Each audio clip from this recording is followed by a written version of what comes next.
everybody. Whoa.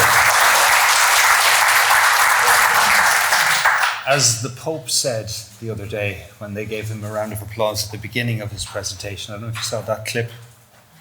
I must be the only one who saw that clip. He said, if you're still clapping at the end, then that's a good sign. Thank you, Ronan, for inviting me, and to Maria and Emma also for the organisation. It's great to be back at DCU. And Paddy O'Boyle said to me outside, you normally give this presentation in about 2 or 3 hours. How are you going to condense it down to 40 minutes? And the answer is, I'm just going to speak very quickly.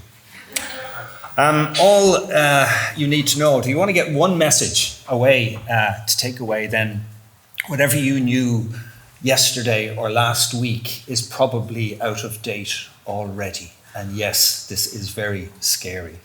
I have 5 parts to this talk. I'm going to give you an introduction to foundation models and language models, which you'll get from any AI literacy course. I'll then talk about a thing called grokking, which you may not have heard of.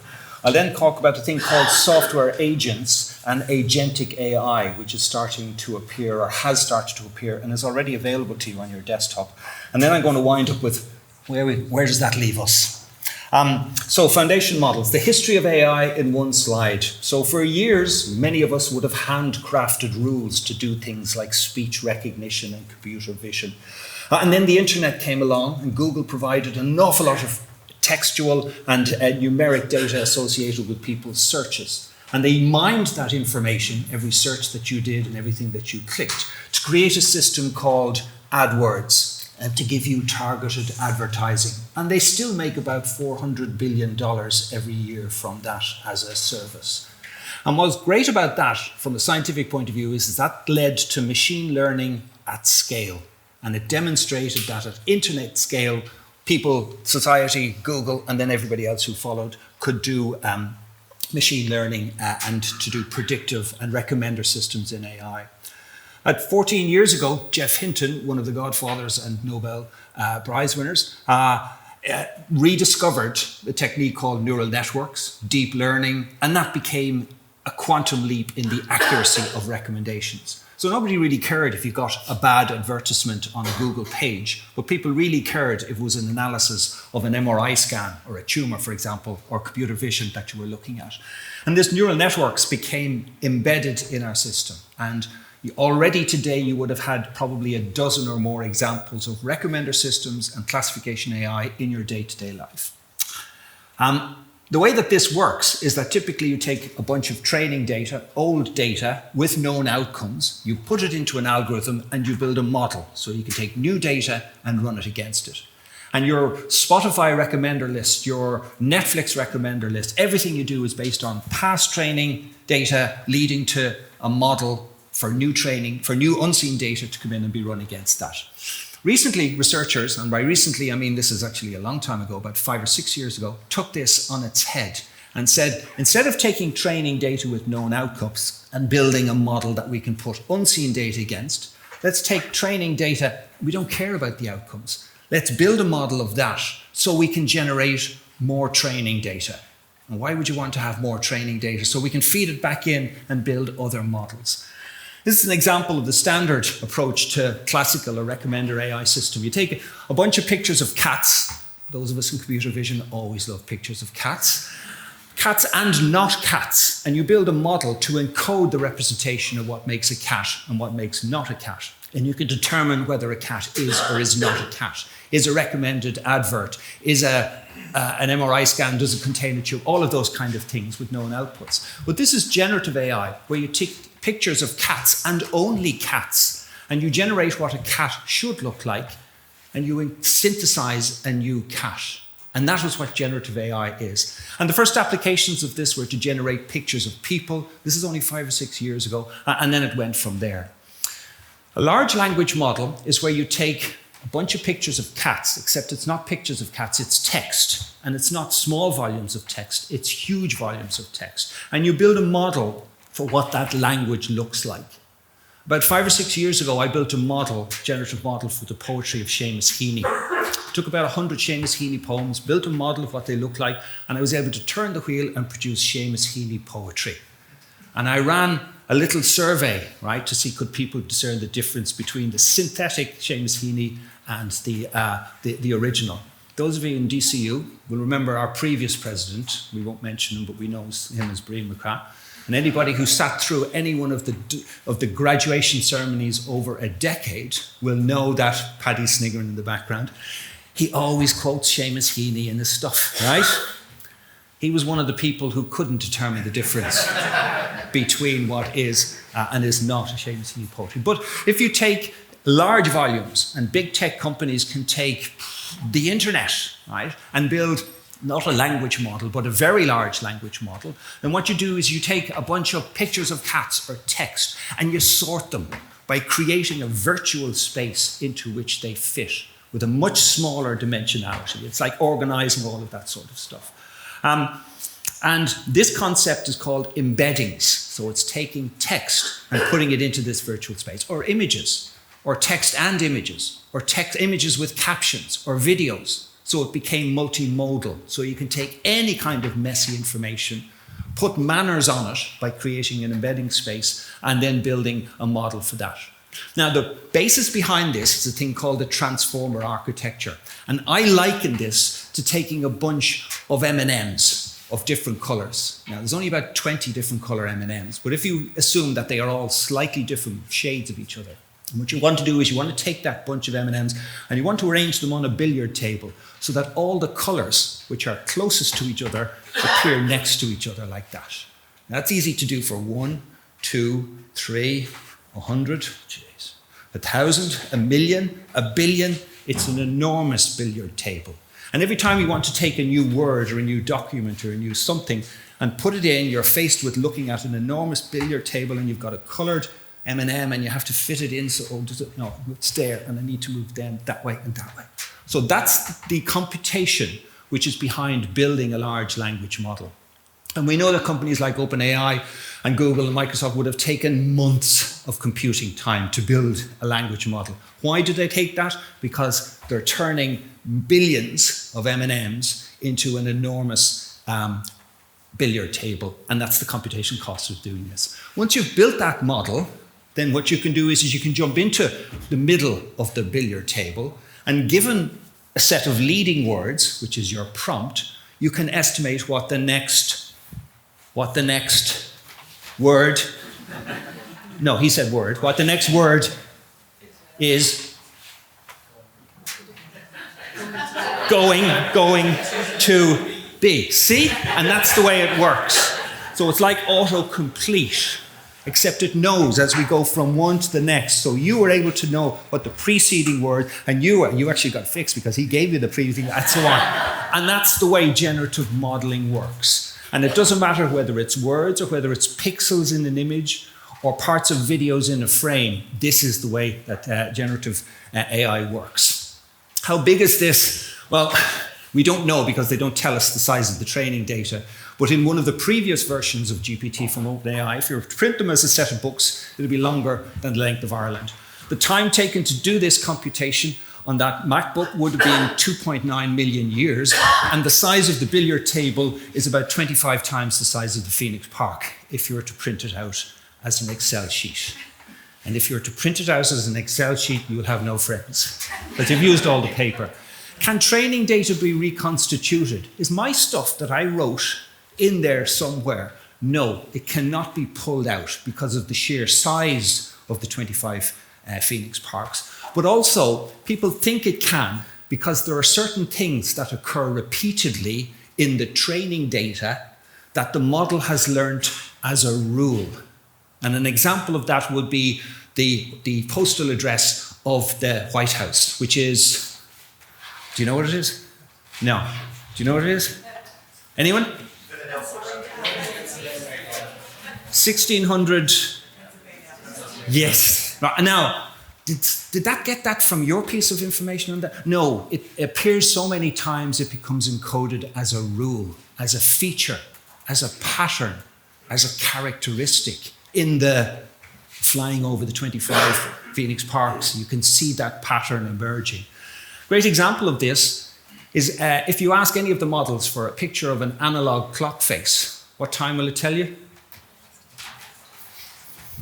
Here's the clue. They're always 10 to 2, or is it 10 past 10? I never know. Why?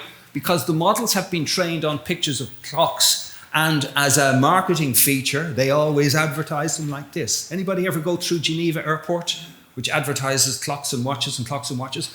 They all say the same time, right? So now you can't generate a picture of an analog clock from a language model which doesn't tell the time like this. And if you say, well, make it tell the time as 6 o'clock, then it'll go, oh, I don't know how to do that. Because all clocks speak like this. So it becomes an embedded feature. And these features are important for agentic AI. Hallucinations are just mixed up logic. So last year I was in Singapore, and I stayed at a hotel near Clark Quay MRT, which is their DART. And more recently, I was in Cork, and I stayed in a hotel. Sorry, the hotel near Kent railway station. Okay, Clark. Right, fair enough. Clark and Kent is the alias for Superman. Yeah, okay, fine, that's all right, yeah. And therefore is associated with railways in this model. And a railway station has an emergency situation, but don't worry, Superman will come and sort it. Right, that's a hallucination that's produced as the result of anybody interacting. And media will get great. You get a whole newspaper article about that. But that's exactly the kind of thing that you dream about. Do you ever wake up in the morning and say to your partner, geez, I had this weird dream last night. I dreamt Superman. What you're doing is during your dreams, you're putting together individually logical sequences, but the whole thing doesn't make sense. Weird dreams, hallucinations. So with these language models, what can you do? Well, you can go to a free version of ChatGPT, and off the shelf, it'll cost you nothing. You can even get it as an app on your phone, and you can start to put in prompts and you'll get stuff. And the stuff you'll get is of the lowest entry-level quality. Why? Because you're not paying for it. And they've put in billions to build this, and you're not paying for it. What else do you expect? You can do some prompt engineering. That's kind of going out of fashion, which is learning how to speak, what words to do, to say, how to phrase things to get the most from, all that kind of stuff. Engineering, if there's an engineer in the room, that's an insult to engineering, because it's not engineering at all. You can do fine-tuning, which is to take your documents, drag them in, right? But beware that they then may be used subsequently to train that model. And you can get questions answered specific to those documents. And fine-tuning is taking 25 Phoenix Parks, right? And saying, I'll have my own stuff here. Okay, I'm going to take the first word. Where's that go? Oh, that's near the Ashtown Gate. And where's the second word? Oh, that's near that. So fine-tuning is a process that does take a good amount of computational time. You can combine the two together. You can build your own model from scratch, and organizations like Revenue, for example, have done this. They've taken an open source large language model, downloaded it, hosted it on their own secure, and then fine-tune it with their own material, which is effectively the same thing as building from scratch. You can use retrieval augmented generation, which wasn't a thing a year ago, but is now something everybody will use, where you put a query to a language model and it goes, I don't know the answer to that. Hang on a second, I'll go and do an internet search. It goes, gathers stuff, fine-tunes, and then it gives you an answer based on the internet search. Or they're the ways in which you can use this. And we've got products which are available to us like Gemini, Copilot, Claude, Perplexity, and now OpenAI are also moving into the search business. This is great for us as consumers because Google's service offering to us over the last 25 years has been disgraceful. We are still doing 1- and 2-word queries, hit return, looked at a ranked list of things, click on that, oh, it's not the one I was looking for, scroll, click on that, it's not the one I'm looking for, etc. And if it's not satisfying your query, it's your fault because you didn't put in the right words. You didn't ask the right query, go back and start again. And when you go back for your second query, there's no memory of the first query. Seriously? We've had that as a service for 25 years. Some of us have been working in information retrieval for a lot longer than that, and that's the functionality. And they make how many $100 billion out of AdWords for that? Now, this has put the skids under Google, and we now have much better services emerging because we like conversational search. I'm looking for such and such a da-da-da-da. And you have that interaction with one of these language models, including Gemini. And we're also starting to see language models filter into many other of our daytime applications. Revenue, for example, have been using this for a year. It's their own system they built internally. They took an open source model, fine-tuned it on their tax and duty models, and now every one of the 7,500 employees within revenue can answer questions, not by looking up hundreds and hundreds of manuals, but by asking these questions directly. Last Thursday, this was launched. If you haven't seen it, you should see it, right? It's a 60-page document, and it is the guidelines for the use of artificial intelligence throughout all of the public sector. And there are some organisations like Revenue and the Houses of the Oireachtas which are way ahead. And they look back at this and say, did we do that right? Yeah, okay, we did this right. And there are other organisations we won't name which are going, oh geez, we better start. This is now the roadmap. And for all of the public sector, this empowers you, enables you, but it also behoves you to start looking at AI. Grokking. So the development, the technology, the science behind this is relentless. And language models, as we know them, used to be just knowledge retrieval. Hang on, used to? There still are. Yeah, they still are. And simple inference. And this is like interacting and knowledge discovery. But now these language models do much more. Simon, I have a bicycle at the bottom of a hill, and I cycle up at 10 kilometers an hour, and I get to the top, and I turn around, and I whiz down at 30 kilometers an hour. What's my average speed? 20. No. Because it took me an hour to go up and it took me 20 minutes to come down. And the average of that isn't 20, it's, oh, don't let me down, folks. It's 15 kilometers an hour. It's a trap. Sorry, it was a tank trap. Everybody makes that mistake. Now, language models, you ask any of them that and they will give you the 15 kilometers an hour answer. Right? Don't worry, I've done this question and I've had really embarrassed responses when I gave it in revenue.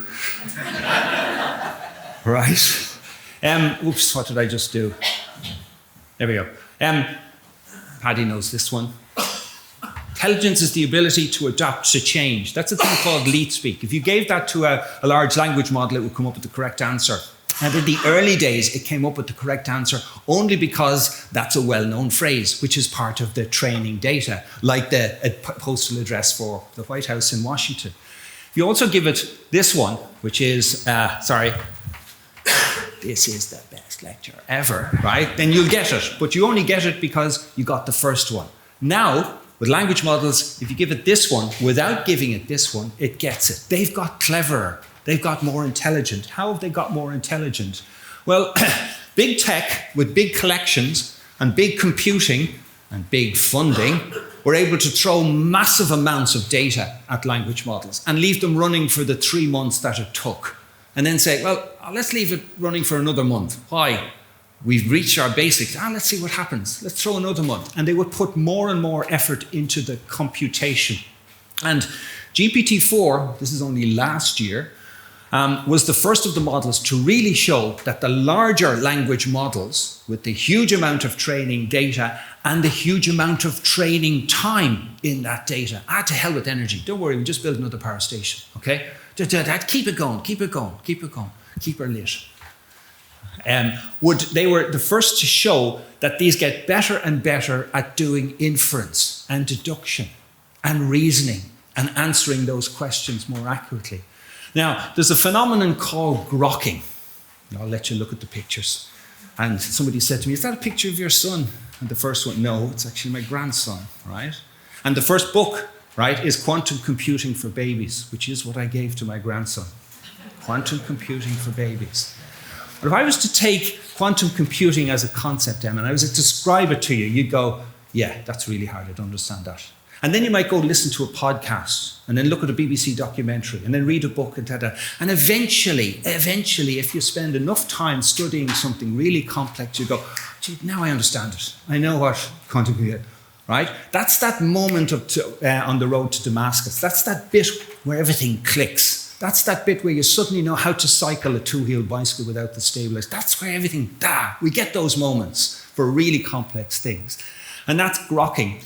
And it comes from a concept called emergence, which is when a complex entity starts to show properties or behavior which is more than the individual parts of that. A football crowd singing a song, for example, isn't just 50,000 people singing a song. It's one unity of that. A symphony orchestra, a choir of people, right? Clouds are individual raindrops. But what do you see? You see a face because there's a pattern in the overall thing that you wouldn't see. What do you see? Faces. Murmurings are great if the capture is perfectly timed, like that. So with this very large language model, 25 times the size of the Phoenix Park, if you're high enough in space and the colours, all the red parts by the Ashtown Gate, you'll start to see patterns emerging in there. And that's what has happened with grokking. The principle of emergence applied to a large language model shows that there are patterns higher than word adjacency that if we train it enough, right, because you can spend forever moving the balls around in the Phoenix Park, and, oh no, it'll be slightly better if I do it this way, it'll be slightly better if I do it that way. You'll start to see patterns. And that's the intelligence that has emerged within language models. So now, language models don't just give you answers with fine-tuned documents. They understand facts. They can link facts to background knowledge. Why? Because they have all the background knowledge, because they've been trained on the internet. And they can draw inferences from facts, and they can identify contradictions. Right. Park all of that for a moment, and I want to talk about something completely different called software agents. Software agents started to appear, right, in our news feeds less than 12 months ago. And it's seen explosive growth in the interest, the application or the development of software agents into AI agents, which are used for augmenting, or if the Gen AI evangelists are to believe, automating many of the day-to-day tasks that we do. So the way they work is that you give an agent a task, but you don't supervise this. It's like giving a computer a task to do and say, go and figure it out yourself, and make decisions yourself, and go and find information yourself, and sense your environment yourself, where sensing the environment could be sensing the environment, or it could be doing internet searches, or it could be looking up documents. And it's been a pipe dream since forever. Way back in the Clarity days, 10, 15 years ago, we were talking about software agents. They were not scalable, and they were elusive because they weren't scalable, and they didn't have any common sense reasoning. Common sense reasoning? What was I talking about 2 or 3 minutes ago? Is there something there? Yeah. So I opened my Irish Times yesterday morning as I eat my cornflakes, and I saw this pull-out. Anybody else read that? No? Am I the only one who reads this? No, there's a full-page spread on, can AI agents do the heavy lifting for office workers? This is only yesterday's newspaper. This is how recent this talk is. It's based on stuff yesterday, right? And if you go to the online version, it says, can AI agents replace office workers? Oh, the media love that narrative, don't they? It's not just helping with the heavy lifting. It's now, in the online version, it's replacing. And the date is yesterday, right? Software agents have core features, and that what they do is that they will perceive their environment. In other words, you give them things to read and they'll be able to read them. You give them sensors, whatever it'll do. They can reason about them, they can learn, and they can take some actions. And as I said, they've been elusive for decades, but really a pipe dream. Now, if you combine this concept of software agents, where when they want to do common sense reasoning and answer questions, they ask a large language model, and you put the two together, you've got what is called agentic AI. And the developments of it go back to the 1950s, but now what we're seeing is agents which are powered by large language models. So when the software agent is there and says, I have to make a decision, I don't know whether to do Escobar, language model, give me the question, give me the answer. Now I know the answer. So instead of going to the human for supervision, the agent goes to the large language model for answers and for guidance. So language-powered, LLM-powered, AI-powered agent with advanced reasoning capabilities that can chain together complex tasks. And that's what we're seeing with the emergence of agentic systems. So today, we see now more powerful AI agents that can manage workflows. And instead of asking a person for the answer, instead of asking a colleague, they'll ask the language model and they'll get their guidance from that. And the agents will perform tasks, call the AI model for analysis, and then return to their workflow. What's the workflow? It's the task that we all do every day. Open email, read email, look up documents, reply to email, all of those kind of tasks that we do in our desktops. So it's a synergy where one of them does the work and the other one does the thinking. Agentic AI and deep research. Deep research is a feature of large language models. It's in Gemini, it's in OpenAI's ChatGPT, it's in Copilot, it's in Perplexity, but only in the last couple of months, right? So this is snuck up behind you, right? And it's a little option down the bottom which says, do you want the standard answer or do you want the deep research answer? They don't want you to do the deep research answer because it takes an awful lot more compute time, and you're still only paying €20 a month for that, right? So they limit it. They'll say you can only have 5 deep researchers in a week or a day or a month or something like that. And what they do is that they've built an agent, right? An agent, a software agent, that is able to answer questions. And if I ask any research assistant or anybody in the office, say, would you ever do a report on the MBA and DCU and how does it compare to other ones? You'll say, great, I'll be back in about 3 days, right? This will come back in about 5 to 10 minutes. And what you'll do is you'll do an internet search. You look at documents, you'll download documents, you'll read those, you'll then do another internet search, you'll then summarize those, you combine all of that sort of juggling. That's what the software agent has been programmed to do, and its reference point to answer questions and do summarization is both the internet and the language model. So how do research outputs of Dublin City University compare to other universities in Ireland over the last 5 years? Oh, this is going to be interesting, isn't it? Right? And I do this, and I click the button, and it starts to do this. Now, I've condensed about 2 minutes into about 15 seconds, so it's not this fast. And it's doing things, and I found several sources that provide insights, 54 sources. And all of these are reputable sources that you would have found in your desktop, but it would take you half a day to do this. This is doing it in a fraction of that amount of time. So in total, it's found 56 sources. So if you were to come back to me and say, I found 56 documents which contribute to this, and I'm going to write a summary, I would have said, geez, well done, 56. And then what it does is it generates a summary of that, and it gives you the answers there. It gives you the answers there. All right? And that's available as an agentic AI system on your desktop, even on the free version, since about February or March. This development is relentless, but it's flawed in that it can still have some forms of hallucination.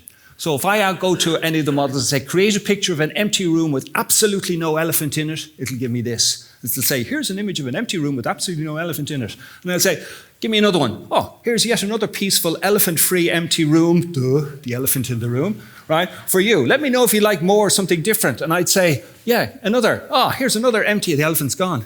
And then I hit again, and no, one more time. And it says, oh, here's another completely empty, elephant-free room. So it can still have hallucinations, and the logic is sometimes flawed. In the article in yesterday's Irish Times, and most of you will be going to your green bin tomorrow, it's in here somewhere, right? It road tested most of the major models for agents for digitizing the daily news. Jeez, would that be useful?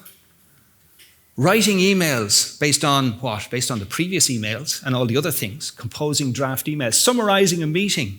That happens in the DCU subscription to Zoom. At the end of a Zoom meeting, you can hit AI Companion. It says, well, here's your summary. Here's your action points. Booking a restaurant, planning travel, social media posts. These are all available, not just deep research, and these are what are road tested. How am I doing for time, Maria? Bang on. What does bang on mean? 5. Whoa. The development speed is relentless. And when any of us have a trauma to our lives, and this is a form of trauma, then we go through the 5 stages of grieving. Initially, no, that didn't happen. Denial. Yeah, it is. It did happen. It's available.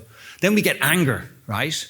And then we try to bargain with it and find a place for it in our lives. Then we get depressed with it because we realize we can't beat this thing back. You can't unring a bell. Clocks only go forward.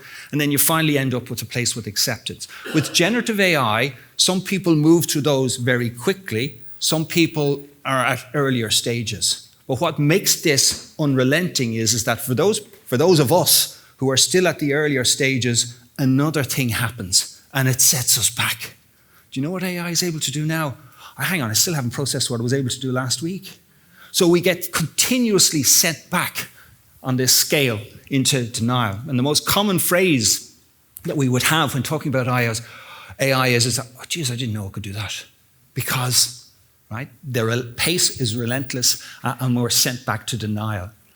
With every great disruption, and this is a great disruption, comes a period of extreme uncertainty. And we see this in our society, in our media, in colleagues, etc. People are still at the denial stage, or they're at the bargaining, or at the anger stage. And the fears come from the threat of job displacement to job takeover. But it's not the AI that we're fearing, it's the concept of change. We like change. I don't want to be doing the same job year on year on year for a lifetime. You like to see change in your job, but you like to see slow evolution. You don't want to have this massive change that this is introducing, and it's that's causing the greatest fear. AI won't directly change your work. It's the opportunity for you to re-engineer, you and your colleagues and your employers and so on, to re-engineer workflows or processes, which is offered by AI that disrupts or displaces. So the AI discourse has been hijacked by generative AI evangelism.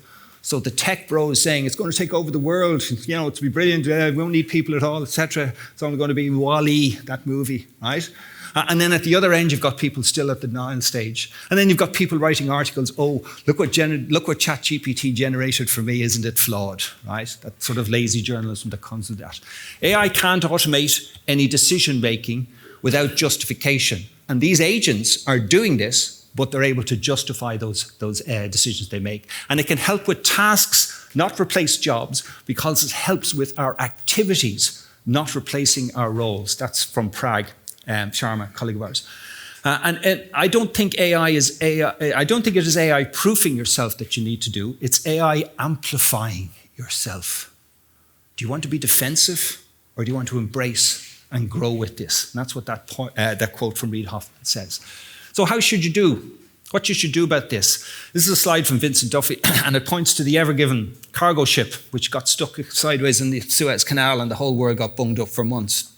When they came to release that was released by two men in a JCB. That's how they started. And the two lads of the JCB had to dig the trench around the, what's that called, the snout, the nose of the boat, in order to, the bow, what is it called? The bow ball. Whoa, okay, if you learn nothing else from today, bow ball, right? They had to dig out that trench so that they could free it, etc., etc. That's where, if you haven't embraced, and most people, nobody will be able to put up the hand and say, I'm fully up to date with AI and its possibilities and so on like that. Why? Because you didn't even read yesterday's Irish Times yet, okay? Start somewhere, start anywhere, start now. The long term for potential AI is great, but the short term returns are unclear. And the biggest barrier to adoption is not us employees, it's actually our leadership.